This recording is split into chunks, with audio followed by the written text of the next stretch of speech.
En esta mañana estamos comenzando una nueva serie de sermones en la carta del apóstol Pedro, primera epístola del apóstol Pedro.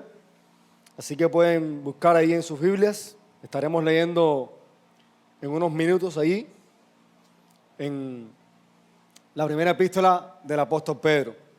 Saben, la historia es una de las asignaturas preferidas que tenía yo cuando estudiaba. Y ahora también que me ha tocado estudiar, siendo como cristiano, he tenido que estudiar la historia del cristianismo. Y realmente ha sido de mucha bendición poder conocer nuestra historia como creyentes, desde el comienzo de la iglesia y pasando por todos los tiempos en que los cristianos han vivido. Y a modo de comercial, pues les animo, si usted tiene la oportunidad, a que pueda leer historia del cristianismo. Hay muy buenos libros que están ahí disponibles para nosotros, para conocer nuestra herencia como creyentes. Saben, una de las cosas que más me ha llamado la atención a mí, cuando he estudiado la historia del cristianismo, ha sido que en todas las épocas la fe cristiana ha estado bajo presión. Ha sufrido. Cristianos han padecido, han sido perseguidos. A muchos los han matado por causa de la fe. Y por solamente poner algunos ejemplos, en el primer siglo los cristianos eran discriminados, se burlaban de ellos, decían que eran personas que odiaban la raza humana. Y esto no son mis palabras, son palabras de historiadores no cristianos acerca del cristianismo al principio.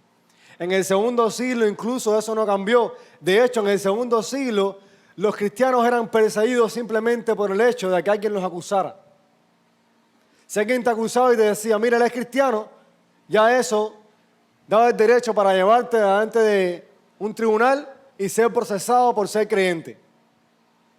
Y esa presión, por supuesto, a muchos cristianos los llevó a estar dispuestos a no renunciar a su fe y padecer y morir por decir, sí, yo soy creyente, yo no renuncio a lo que creo.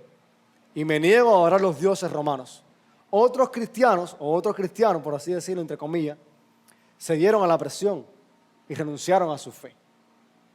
Y les he dejado esta historia, hermanos, porque esto nos ayuda a ver que los creyentes, nosotros, la iglesia, a través del tiempo, hemos estado en un mundo que ha sido hostil a nuestra fe.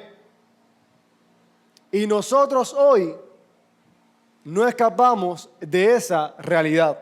De hecho, en palabras del doctor Moller, el carácter cada vez más secular de nuestra época presenta a los cristianos un nuevo y abrumador conjunto de desafíos.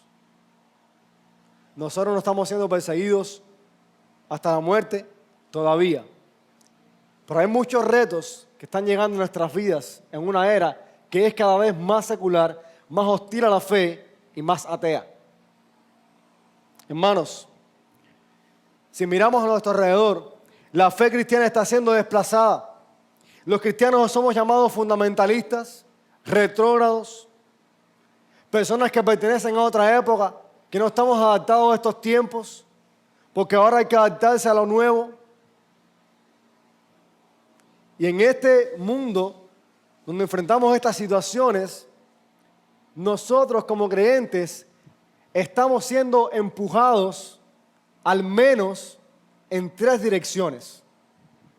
En primer lugar, somos empujados a comprometer nuestra fe para suavizar nuestro mensaje y que se adapte a esta época. En segundo lugar, somos empujados a evitar el sufrimiento por causa del Evangelio. Y por tanto, nuestras convicciones podemos llegar a pensar que son negociables, con tal de no sufrir por la causa de Cristo. En tercer lugar, somos empujados a pensar que una sociedad cristiana es posible. Que vendrá un tiempo donde el presidente del país será cristiano, donde las esferas del país conocerán al Señor y viviremos en una Cuba que adora al Señor y que alaba al Cordero. Eso suena muy bonito. ¿Y cuánto desearíamos eso? Pero la Biblia nos muestra una realidad completamente diferente. De hecho, estudiamos Apocalipsis y nos dimos cuenta que en Apocalipsis las naciones se unen al anticristo para luchar contra el Cordero, para perseguir a la iglesia. Así que esa nación cristiana, nuestra nación cristiana está en los cielos, no en esta tierra. No obstante, estos son desafíos que son palpables hoy en día para nosotros. ¿Cómo los enfrentamos? ¿Cómo respondemos a estos desafíos? Bueno, esta epístola de Pedro nos ofrece respuestas útiles, objetivas, para que nosotros como creyentes podamos transitar en este mundo que es más hostil a la fe, en medio de esta época más secular, a través de que pasa el tiempo. Pedro nos va a hablar de realidades de la vida cotidiana y cómo podemos enfrentarlas.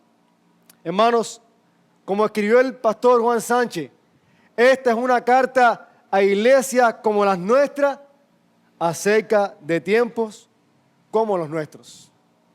Pedro nos llama a estar firmes en la gracia de Dios a pesar del sufrimiento.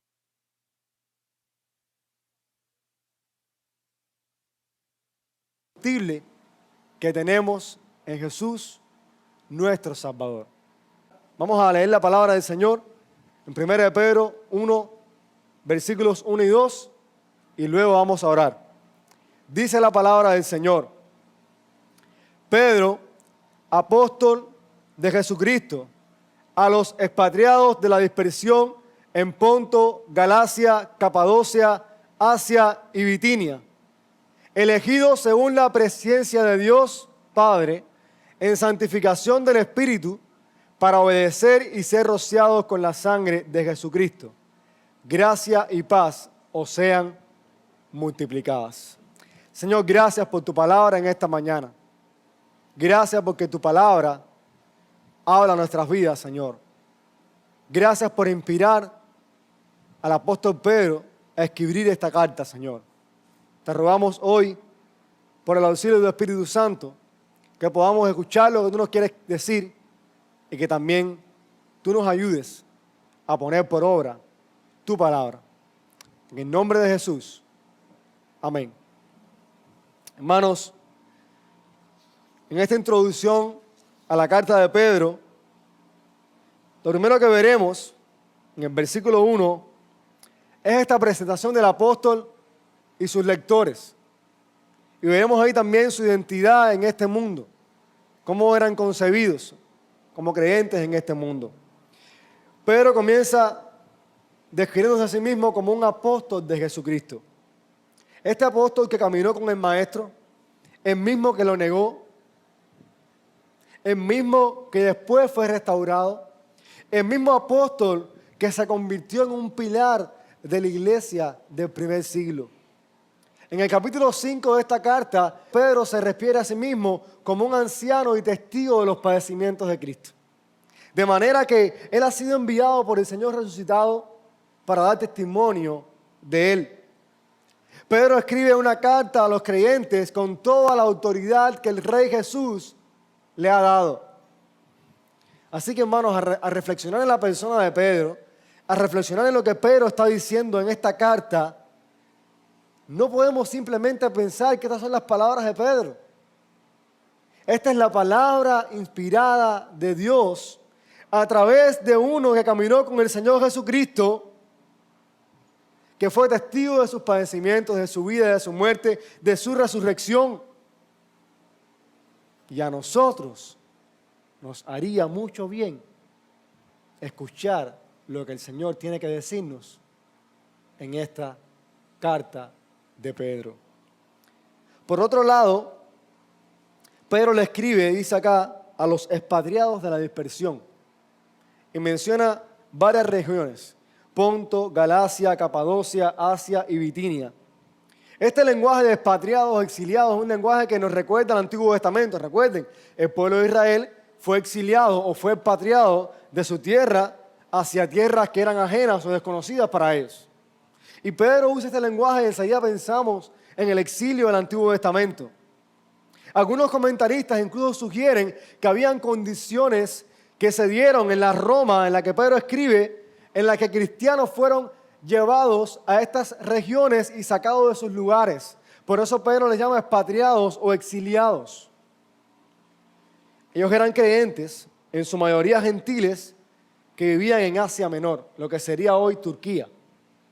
Y decimos que eran en su mayoría gentiles por las descripciones que Pedro hace de ellos en la carta. Por ejemplo, en el versículo 18 de este mismo capítulo 1, Pedro dice que ellos fueron rescatados de su vana manera de vivir, la cual habían heredado de sus padres. Y esa es una descripción que raramente puede describir a los judíos, porque los judíos se caracterizaban más por ser guardadores de la ley, ¿verdad?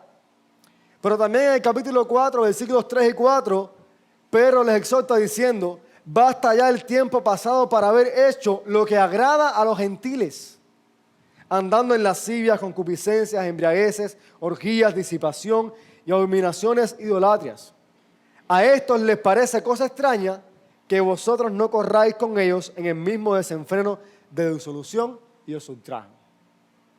Así que estos creyentes, en su mayoría gentiles, no descartamos que también habían judíos entre ellos, habían sido redimidos por Cristo. Es importante que hablemos también de la condición o el contexto en el cual estos creyentes vivían. Por ejemplo, sufrían discriminación, sufrían burlas por ser llamados cristianos, aunque en este momento de la historia todavía no había una persecución, digamos, agresiva y masiva contra ellos, sí sufrían la oposición de la sociedad en la cual ellos vivían. Sus prácticas de adoración no encajaban con las prácticas de adoración de la sociedad, que eran prácticas de adoración a los ídolos romanos. Ellos adoraban al único Dios verdadero. Se abstenían de prácticas sexuales pecaminosas que eran comunes de esa sociedad. Eran discriminados por algunas autoridades. Inclusive las esposas que eran creyentes y sus esposos no lo eran rechazadas a veces por estos, por simplemente el hecho de que ellas habían abrazado la fe cristiana. Y cuando nosotros analizamos ese contexto de aquellos creyentes, llegamos a una conclusión: no son tan diferentes de nosotros, ¿verdad? Porque hoy como cristianos también nosotros somos discriminados y se burlan de nuestra fe. Porque hoy como cristianos también nosotros tenemos una condición igual a ellos. Vivimos en un mundo que es hostil a la fe. Pero además de esta condición terrenal que nosotros vivimos en este mundo, ¿saben qué? También compartimos con ellos el hecho de que somos exiliados en un sentido espiritual. Somos extranjeros en esta tierra. Pedro les escribe a ellos y les exhorta a través de la carta a comportarse como tales en este mundo. Ellos esperan una herencia incorruptible. Ellos esperan la manifestación de Jesucristo. Estos creyentes y nosotros hoy necesitamos recordar que somos extranjeros y peregrinos. Como escribe también Pedro en el capítulo 2, versículo 11. Hermanos, no pertenecemos aquí. Y la realidad de que somos extranjeros y peregrinos nos ayuda a enfrentar a este mundo de una manera diferente. Cuando nuestra fe es sacudida, cuando padecemos por la causa de Cristo, cuando somos rechazados, cuando nuestra opinión no cuenta para la sociedad porque es una opinión retrógrada y fundamentalista, cuando nos sentimos como bichos raros porque no corremos en la misma suerte de este mundo, cuando decimos que adoramos al único Dios verdadero en medio de una sociedad que es idólatra de todo tipo de cosas, no solamente de estampillas y de santos, idólatra hasta de personas y de gobiernos, recordemos una cosa: no pertenecemos a este mundo. En medio de todo eso, que somos denigrados, que somos rechazados, recuerde eso: usted y yo somos exiliados, estamos de paso.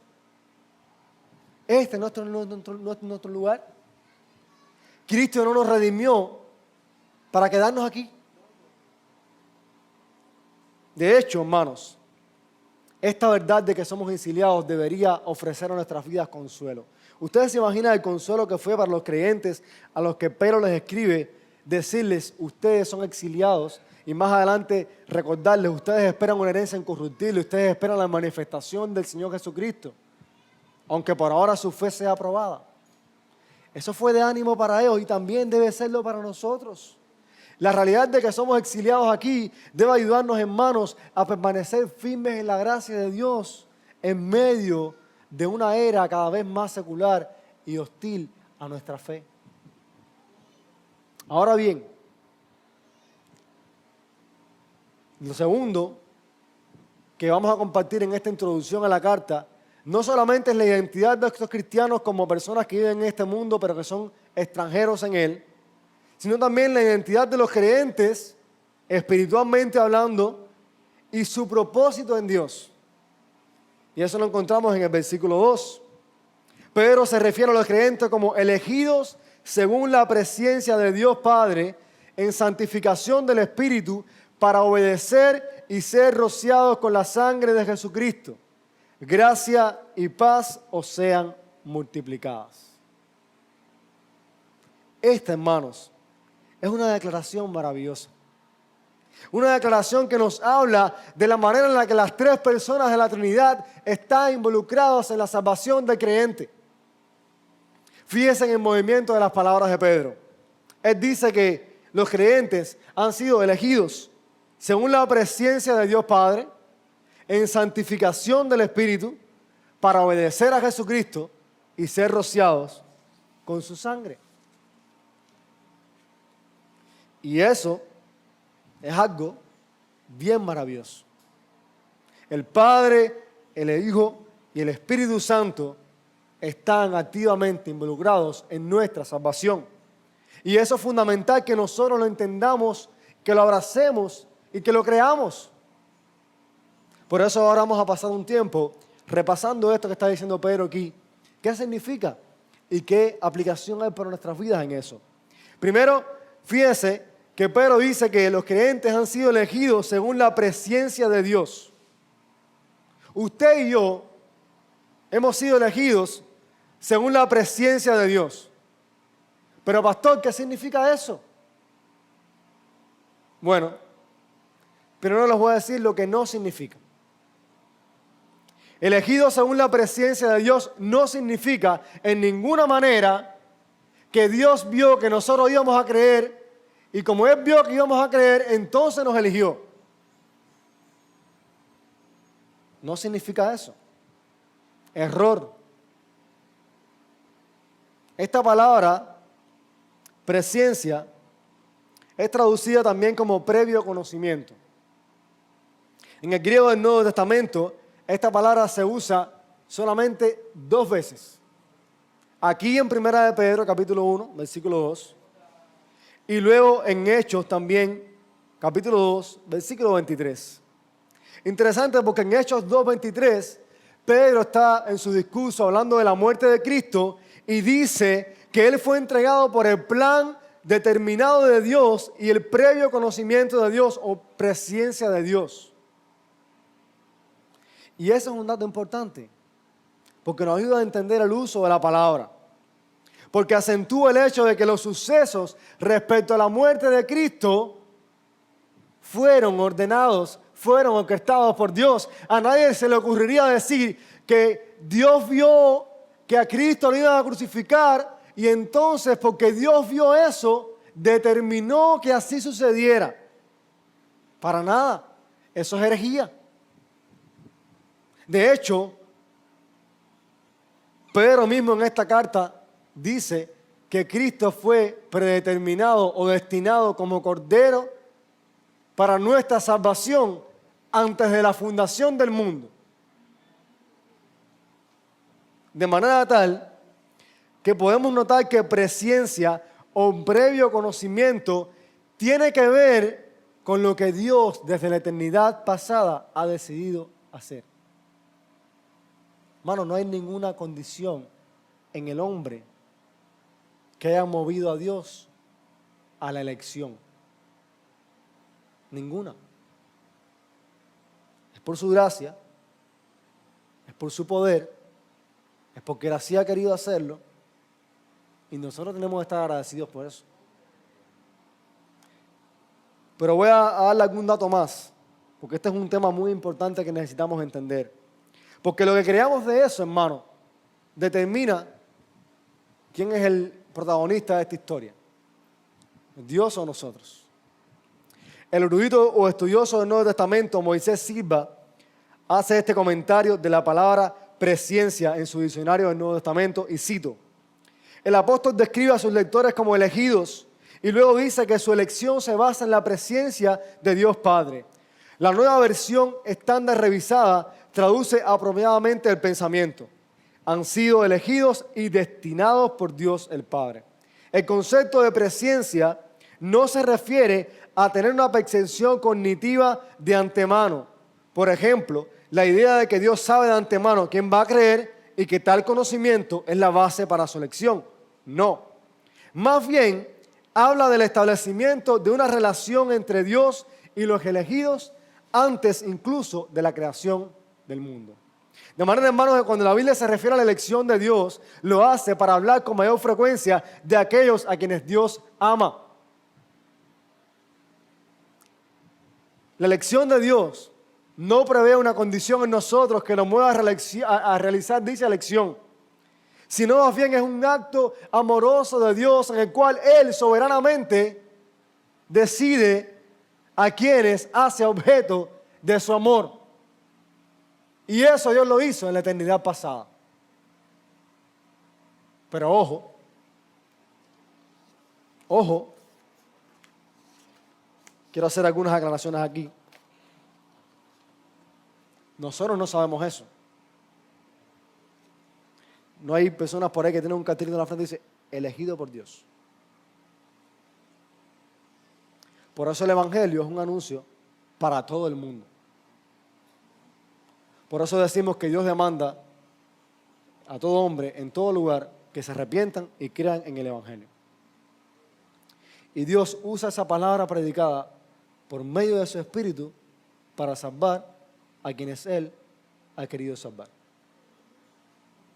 Así obra el Señor. Pero quiero hacer otra aclaración, hermanos, porque es importante. Esta doctrina de la elección de Dios no es una doctrina, desgraciadamente ocurre, pero no es una doctrina que ha sido dada para división. No es el propósito por el cual Dios nos enseñó esta doctrina. No es el propósito por el cual Pedro escribe de esta doctrina.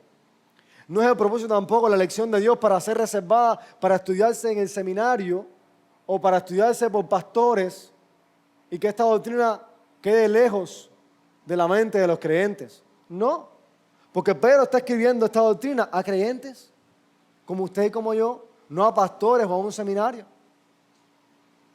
Y hago esa aclaración porque esta es una doctrina gloriosa que nos recuerda, hermanos, que Dios nos ha amado, que Dios ha amado a su pueblo desde la eternidad pasada.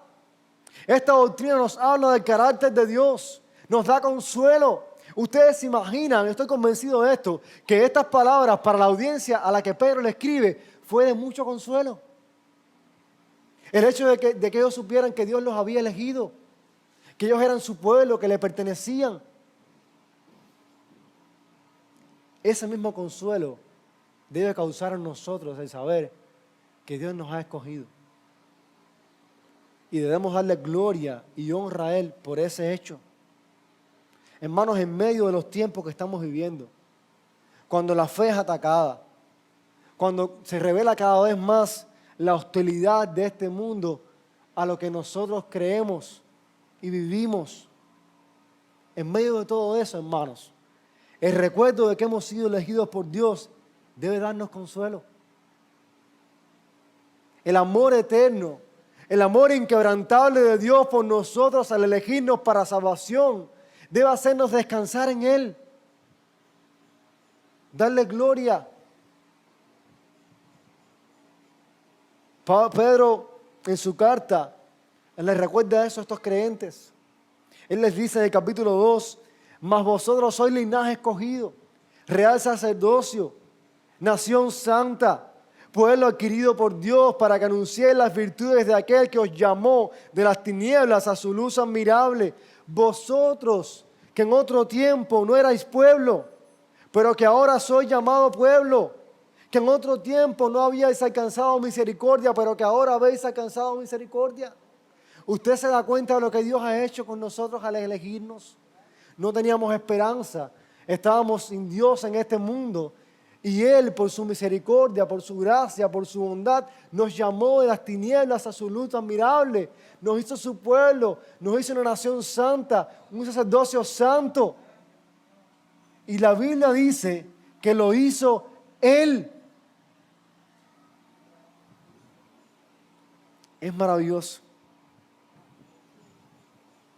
Edmund Clooney, un pastor y teólogo, comentando de esto, dice lo siguiente: ya sea que seamos descendientes de Abraham como lo fue Pedro, o que seamos gentiles como la mayoría de aquellos a quienes se dirigió en su carta, compartimos juntos la maravillosa y asombrosa gracia de Dios en Cristo. El misterio de la elección de Dios siempre ofenderá a quienes se presentan ante Dios con orgullo, olvidando su rebelión y olvidando su culpa ante Dios. Están listos incluso para acusarlo de favoritismo. Pero para aquellos a quienes el amor de Dios ha traído a Cristo, siempre confesarán la maravilla de su iniciativa en la gracia. Eso hacemos nosotros. No decimos, soy cristiano, me convertí porque yo elegí al Señor, porque yo fui más inteligente que las otras gente que están en el mundo. No, hermano, nosotros estábamos igual que ellos, perdidos. Y Dios obró en nosotros por su palabra y por su Espíritu. Así que si usted está aquí hoy, diga, gracias, Señor. Como acabamos de cantar hace un rato y decíamos esto: Padre eterno, declaraste el fin desde el principio. Nadie puede entender tu mente o cuestionarte. ¿Acaso le dirá el barro al alfarero, por qué me has formado así? Tu justicia, ¿quién podrá alcanzar? La respuesta obvia es nadie. Inmutable es tu santidad. Y ahora viene algo bien maravilloso. Mas tu gracia, sublime gracia, me alcanzó. Gloria al Señor, hermanos. Gloria al Señor por habernos elegidos en su presencia para ser adoptados hijos suyos, para darnos una herencia incorruptible. Pero no solamente eso. Dice acá que fuimos elegidos según la presencia de Dios en santificación del Espíritu.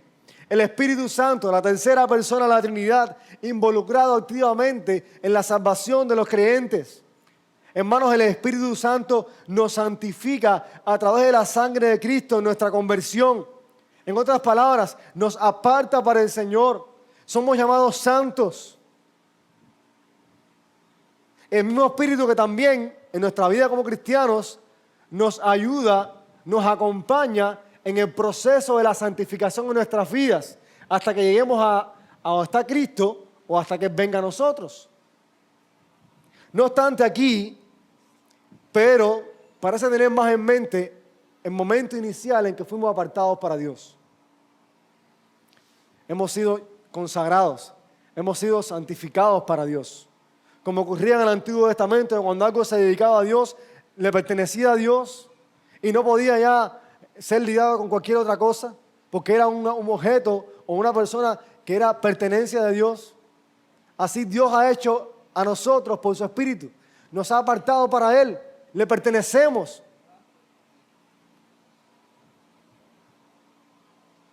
Un comentarista llamado Robert Leighton dice lo siguiente, hablando de esto: este es el primer acto del decreto de la elección, que separa a personas del mundo profano y las consagra a Dios. Santificación, en un sentido más estrecho, cuando es distinguida de la justificación, significa la santidad inherente del cristiano o su inclinación y habilidad de cumplir la obediencia. Pero en este texto aquí significa renovación. Personas siendo dedicadas a Dios por su Espíritu, llevándolos a Él. De manera, hermanos, que nosotros estamos convencidos de que hemos sido apartados para Dios. Estamos convencidos de que el Espíritu que nos ha apartado para Dios es el Espíritu también que estará con nosotros en toda nuestra vida como cristianos para santificarnos, para ayudarnos en el proceso de la santificación.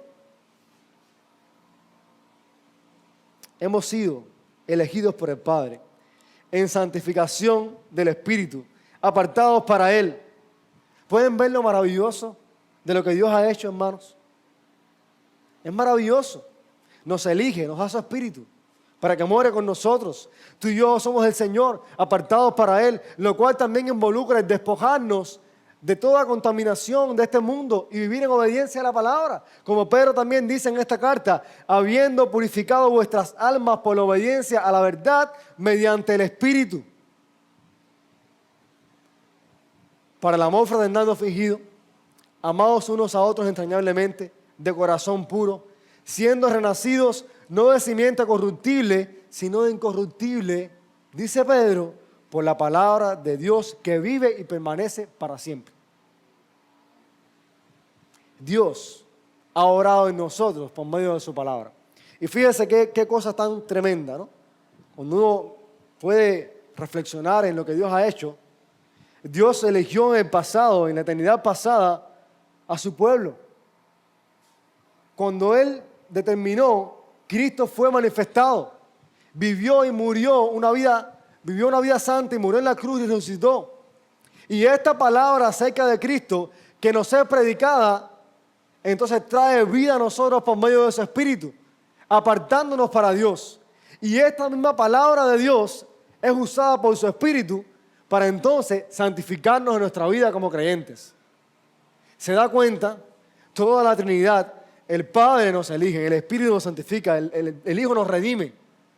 Y está con nosotros presentes en su Espíritu para moldear nuestras vidas, para hacernos parecer más a Cristo. ¡Qué bendición! Dios no nos ha dejado solos. Su Espíritu, que un día nos apartó para Él, continúa con nosotros en nuestra vida como cristianos. Pero no solo eso, hermanos. Lo tercero que Pedro dice es que hemos sido elegidos para obedecer a Jesucristo y ser rociados con su sangre. Pueden notar aquí dos cosas que son la finalidad de lo que Dios ha hecho. Obedecer a Jesucristo y ser rociados con su sangre.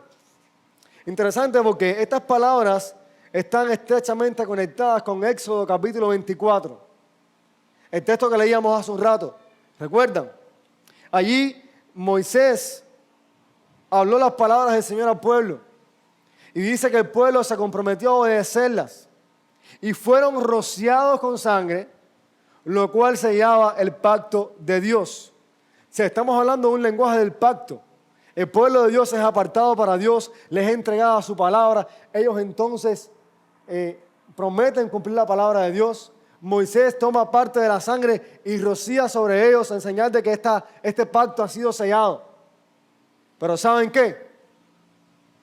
Cuando Pedro usa este lenguaje, no podemos dejar de pensar en aquel momento, pero también no podemos dejar de pensar en la gran diferencia entre la sangre rociada sobre el pueblo de Dios en el antiguo pacto y la sangre de Jesucristo que ha sido rociada sobre nosotros.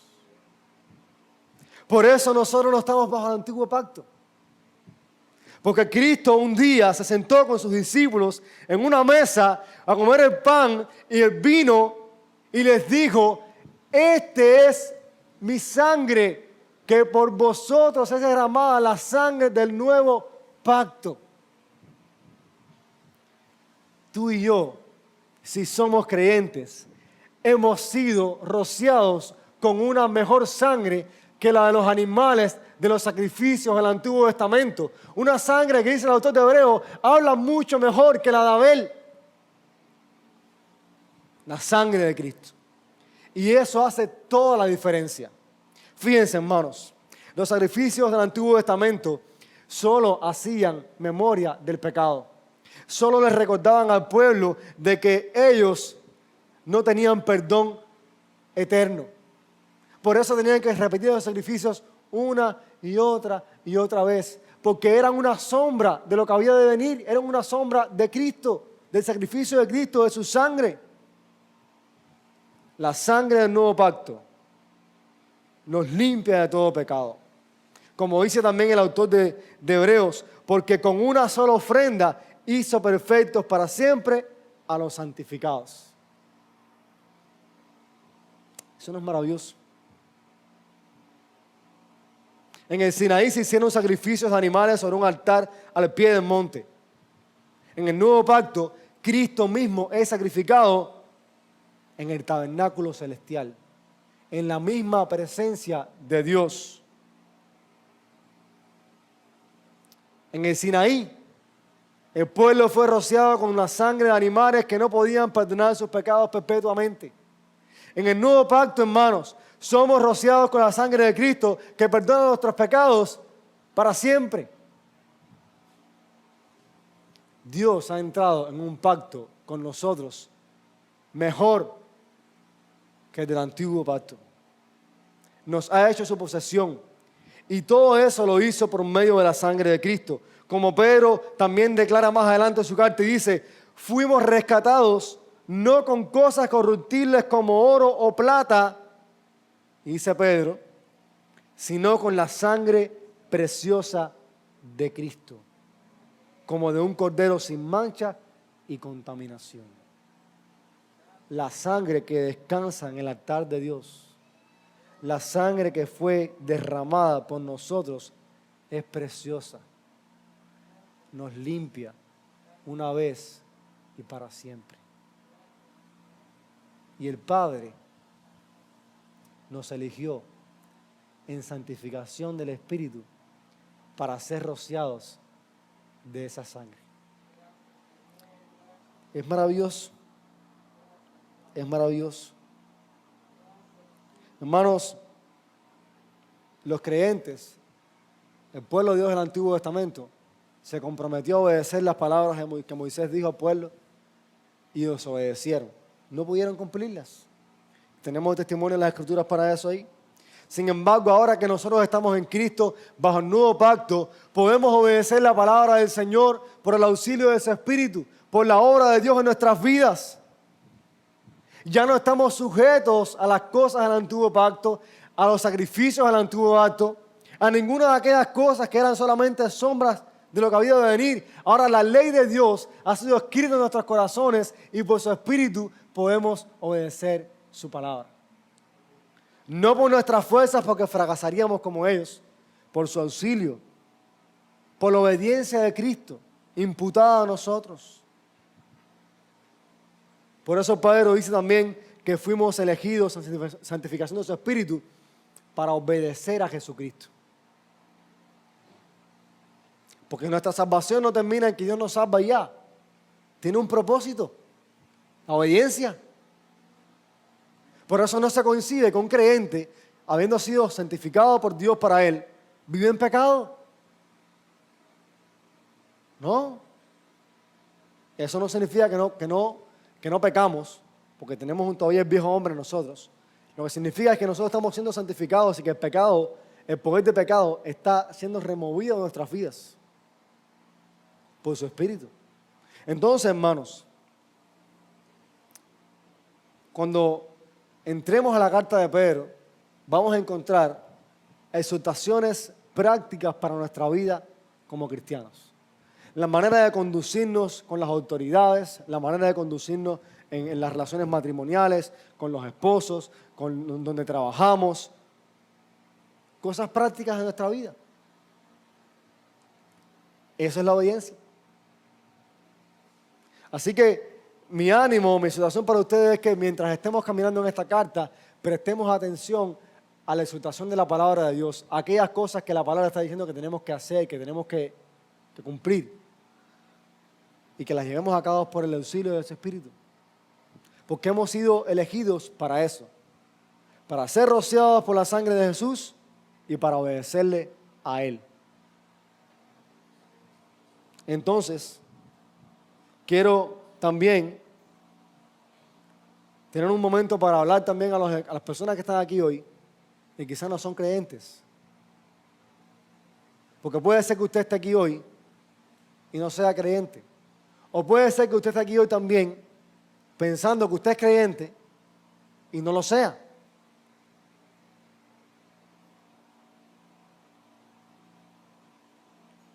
¿Cómo sabemos que somos cristianos?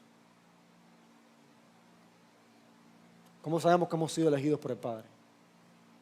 Porque hemos creído en Jesucristo como único y suficiente Salvador de nuestras vidas. Porque descansamos toda nuestra confianza en la salvación en la persona de Cristo y en nada más. Por eso si tú estás aquí hoy y no eres creyente, quiero animarte, quiero invitarte a que te reconcilies con Dios. Quiero animarte a que consideres la sangre preciosa de Cristo que fue derramada para el perdón de pecados.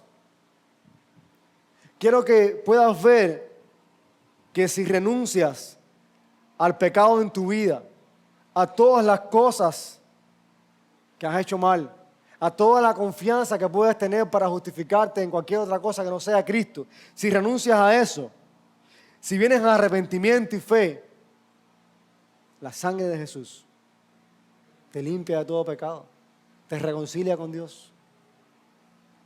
Así que quiero animarte a que, si estás en esa condición, a que te arrepientas y vengas a Cristo. Pero también quiero exhortar a aquellos hermanos de esta congregación que han estado fríos. La pandemia, desgraciadamente la pandemia, ha sacado a la luz, ha probado la fe de los creyentes. Le agradezco al Señor porque la mayoría de los creyentes de la Iglesia Bautista de Nueva Vida han regresado. Pero muchas iglesias, muchas personas que se decían ser cristianas, no han regresado. Porque se enfriaron, porque se apartaron, porque se dejaron conducir por la presión de este mundo. Entonces yo tengo también que hacer una exhortación a las personas que están aquí hoy con nosotros, que son creyentes y quizás están fríos en su vida espiritual. Han dejado su comunión con Dios, han dejado de perseverar en la palabra de Dios, se están guiando más por sus opiniones que por la palabra de Dios, no escuchan el consejo de la palabra de Dios, quieren vivir su vida a su manera. Yo tengo también una exhortación para esos creyentes en esta mañana. Si te has alejado del Señor, si estás viviendo más como un residente de este mundo que como un extranjero, quiero decirte algo. Dios también te llama a que te arrepientas, a que te vuelvas al Señor. Su Espíritu está presto, está pronto para socorrerte, está pronto para fortalecerte, está pronto para ayudarte a obedecer a Jesucristo. Vuélvete al Señor. Vuélvete al Señor, hermano. Examinemos nuestras vidas.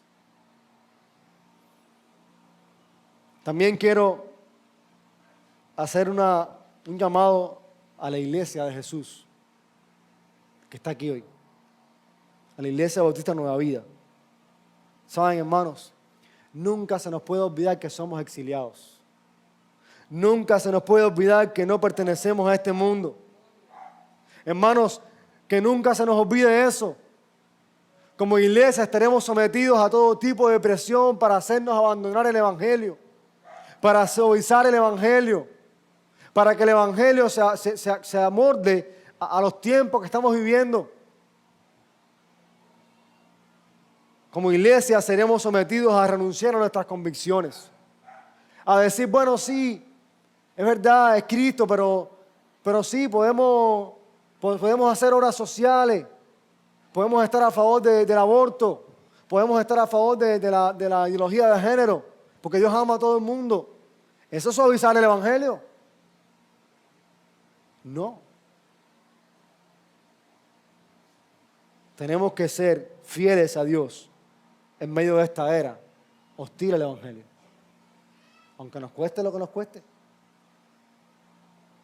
porque nuestro reino no es de este mundo, porque somos exiliados. Así que, hermanos, oremos para que Dios nos libre, que Dios nos libre de suavizar el Evangelio, que Dios nos libre de negociar el Evangelio, que la Iglesia Bautista de Nueva Vida sea fiel al Señor, que el día que uno de sus pastores se pare aquí detrás a suavizar el Evangelio, a negociar el Evangelio, la Iglesia tiene toda la autoridad para removerlo. Seamos fieles, extranjeros, con la mirada puesta en la patria celestial. Concluyo, hermanos, en esta mañana. Un buen amigo y colega del ministerio, escribiendo sobre este texto, dice lo siguiente: no podemos catalogar esta obra con otro nombre, sino como el sagrado evangelio de nuestro Dios, la redención completa y única hecha por su pueblo. Es esta la obra de esperanza que Pedro tiene que recordar a sus hermanos. Hemos sido objetos de la misma elección que ellos, pues hemos disfrutado también de ser rociados de la sangre de Cristo. Y si el propósito es para obedecer, no hay problema. Hemos sido elegidos en santidad. Y por la justicia y mérito de Cristo, estamos habilitados para obedecer, adorar, honrar y glorificar a Dios por el hecho de la cruz.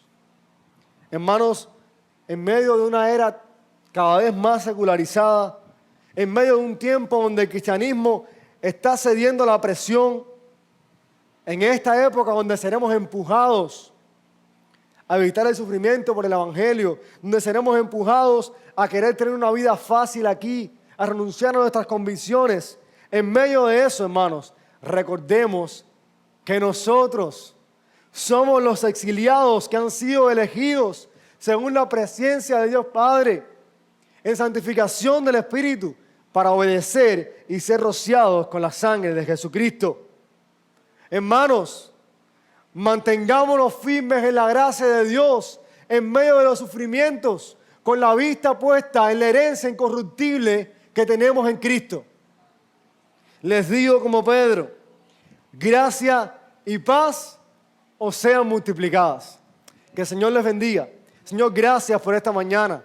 Gracias por tu palabra.